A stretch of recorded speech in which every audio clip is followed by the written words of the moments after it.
Tonight, hundreds of people in Cumberland County showed up for what they believe was going to be a question and answer session for a newly proposed data center in Middlesex Township. However, they were met with a different outcome. Fox 43's Melina Brown sharing what information was shared at the event and how community members are responding.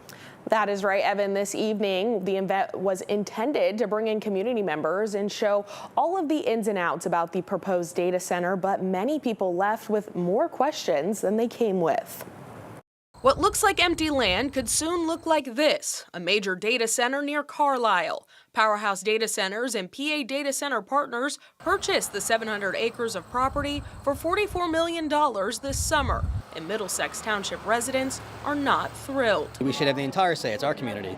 And if you look at these folks' name tags, they don't live here. They all live in McLean, Virginia. They live in Sunbury, Cincinnati. They're nowhere near here. Like Brian McDermott, many other locals went into the meeting wanting answers to questions about potential environmental impacts to the surrounding area. I have a whole big packet of questions that have not been answered. You hear about people have no drinking water, constant noise pollution, air pollution. Utility rates and water rates, and also air, water, and soil pollution. On the inside, the project developers laid out stations in hopes of calming the negative noise. We're providing experts on the environmental side.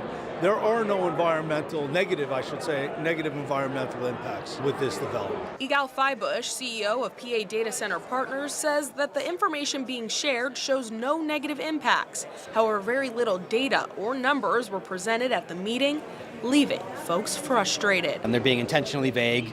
I've heard multiple people ask how much water is going to be used, and they just give some technical jargon that is a non-answer. And another missing piece is what kind of data center it will be and what it will be used for. I posed that question to Feibush. There are several different types of hyperscale data centers.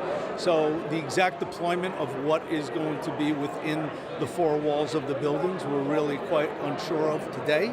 But ultimately, it has some element of AI. According to the United Nations Environment Program, AI data centers contribute to electronic waste, air pollution, increased water usage, and greenhouse gas emissions. They do have a plan for a water impact study, but nothing for an environmental impact study and nothing for an economic impact study. And while many people left still needing answers, others feel like they got theirs. It looks like, based on what I saw inside, those things have been taken into account, and they're taking steps to minimize the impact of the environment.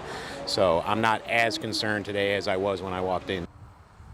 Now, I am told the next step of the process is to get that site plan approved and then start the construction. And at this time, there is no additional community members set up. Evan? All right, Fox 43's Melina Brown joining us tonight. Melina, thank you.